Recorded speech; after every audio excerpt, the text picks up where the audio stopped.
The experiments you will see have been carefully done by professionals and should not be tried at home without parental guidance. Please follow the caution signs throughout this program.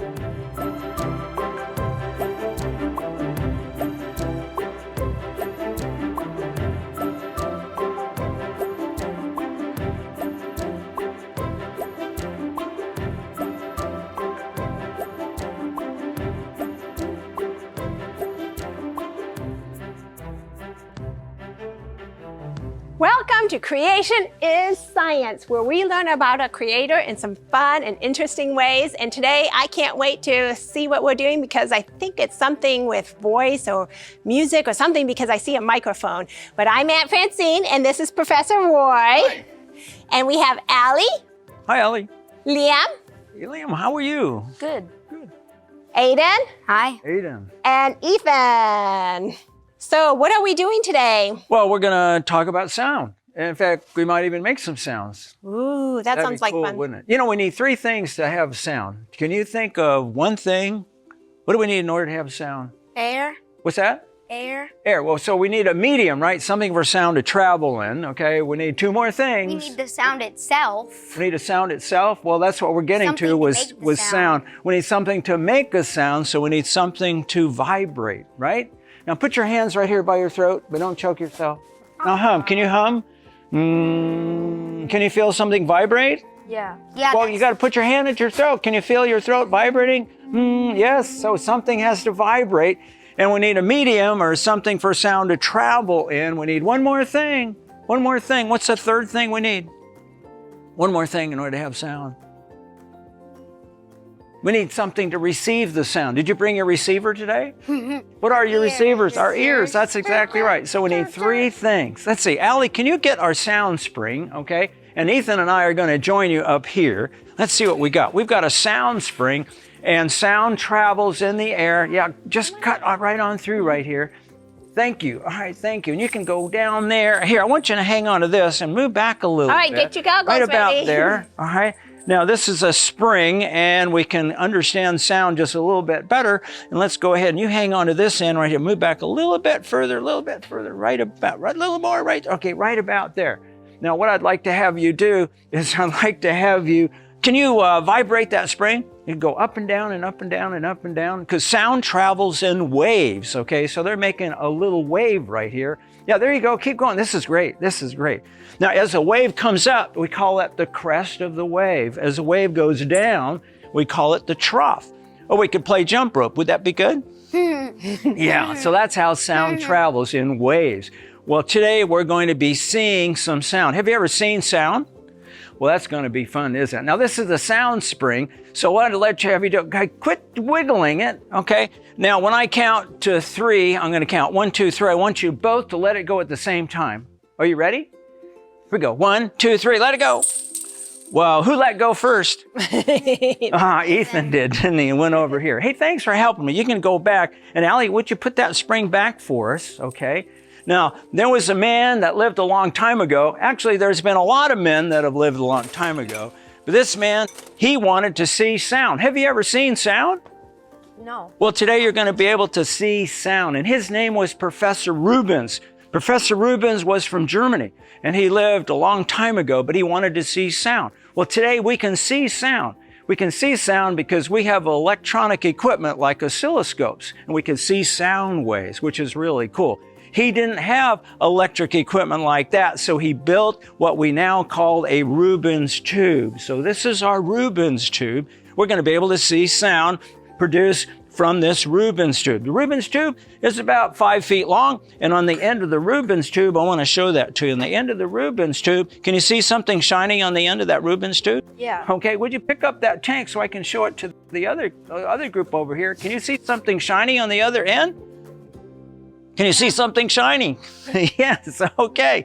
Well, what we have right there, we have some very, very thin material, and it's a piece of polyester film. That's what it's going to do. In order for us to see sound, we're going to have to put a vibration in the air. Didn't we talk about vibration? We need something to vibrate. So we've got a little microphone right here, and we also have a little phone hooked up so we can play our music. Let's see if we can see some music in there. But before we do that, I'm going to feed this tube up with some LP gas, some propane fuel. Then I'm going to take a match and I'm going to light it on fire. Oh. So we've got 80 little tiny holes right here, and the gas is going to come out, and we're going to see some flames, like 80 little tiny flames. Wow. So in other words, we're going to have a little barbecue up here. Oh. There we go. Look at that. Isn't that pretty? So we've got our flames coming out. Now, let's see. Aunt Francine, why don't you play some music? Let's see. Okay. And I don't know if we can get these lights down a little bit, but maybe that'll be okay. And I think we've got most of the air Here we go. turned off. Yeah, go ahead and play it. Let's see what we can come up with.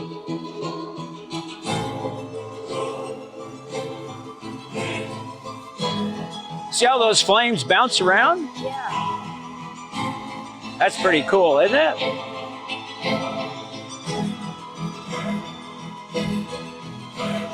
Cool.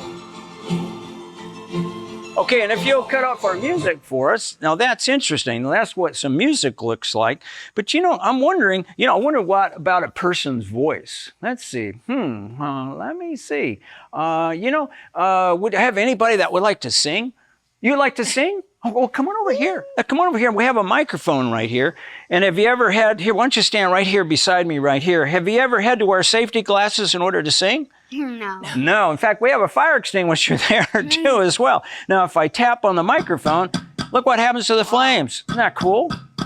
So you have to put this real close to your mouth. You can hold it to yourself right here. Why don't you tell us what your name is? My name is Aiden.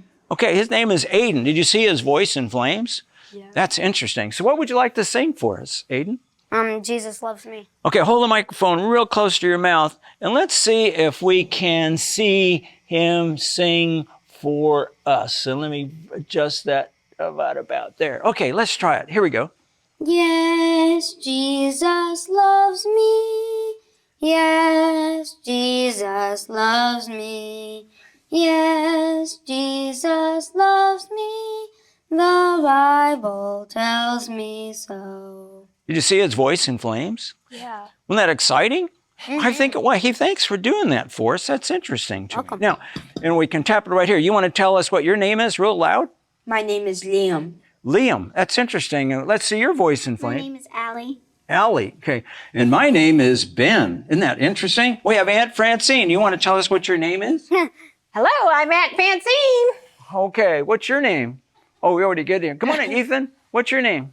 My name is Ethan. His name is Ethan. Now, that's interesting, isn't it? Now, so Professor Rubens, he could see sound, and he could see sound in flames, which is interesting, isn't it? We could actually measure the wavelength of the sound by counting how the little humps, okay, or the crests of the wave from one crest to the other crest is that's going to be the wavelength of a sound. Isn't that cool? Yeah. So I'm going to try to make some sound. Let's see. Do.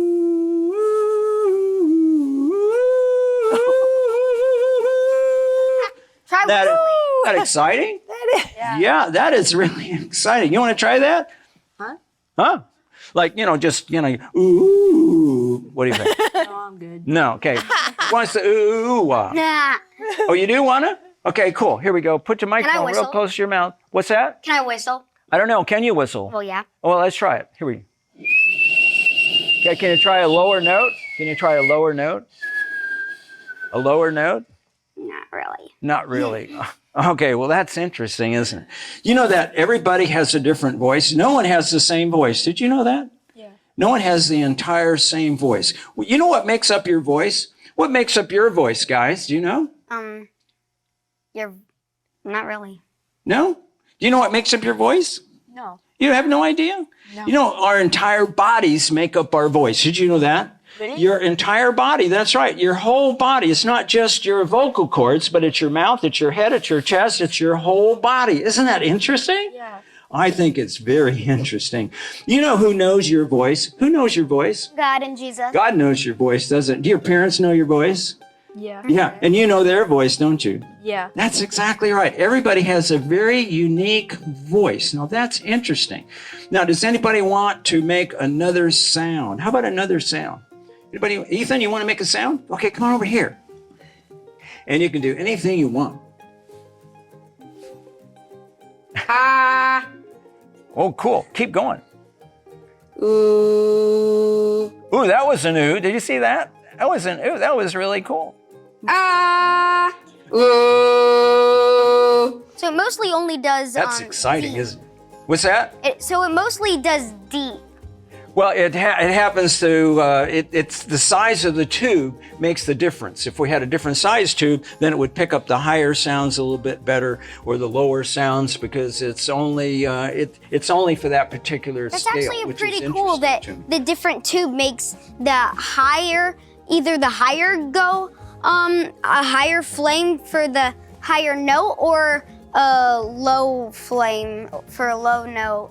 Well, you know, that's a good observation, you know, but a very loud sound makes the flames go higher. The louder the sound, the higher the flames, okay? And the very soft sounds, low volume is a little low flames. Isn't that interesting? Now, if I go a little louder, then what happens to those flames? What happens to them? Yeah, then that's the volume, and it goes up. Now, that is really, really cool. I like that. Do you like that? Yeah. I like that too. You know, what's interesting in our voice is the fact that, yes, no one has your exact same voice.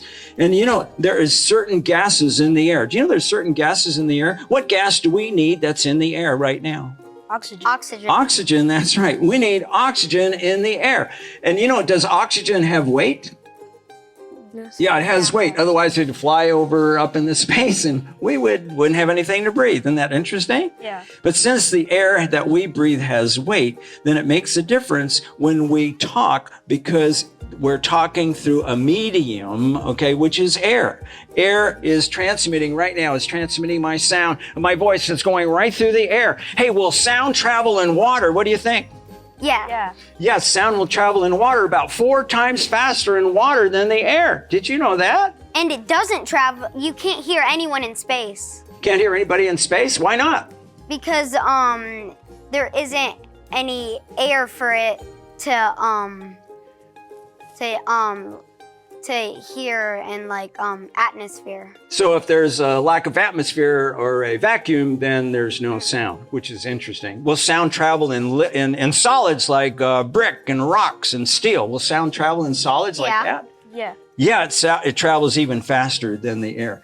Hey, how about all of that? Isn't that interesting? I think it's wonderful how God created the voice, and none of us have the same voice. I mean, there's a lot of people, and none of us have the same voice, and they're all special. Liam, will you grab Psalms 29, the Bible here, Psalms 29, 3-4. And whose voice do we want to recognize?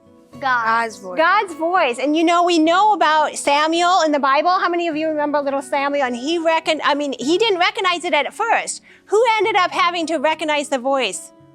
Eli. Eli. And Eli was the one that recognized it. Go ahead. I'll let you talk into the microphone too. There you okay? go. Then we can Go see your ahead. voice. Okay, cool. Go ahead. Put it real close to your mouth as you read. The voice of the Lord is over the waters. The God of glory thunders. The Lord is over many waters. The voice of the Lord is powerful. The voice of the Lord is full of majesty. So we know God's voice can do what? And what do we know from God? That he can do what? Anything, right? We want to recognize his voice. And just like you recognize your parents calling, when they say your name, what do? Your ears perk up, right? You're right. And I'm look so around. You're right. You know, each of us, we know that males sometimes have a lower voice, but God uses our voices, and it might change as you get older, right? But this is fascinating. Thank you for joining us on Creation is Science!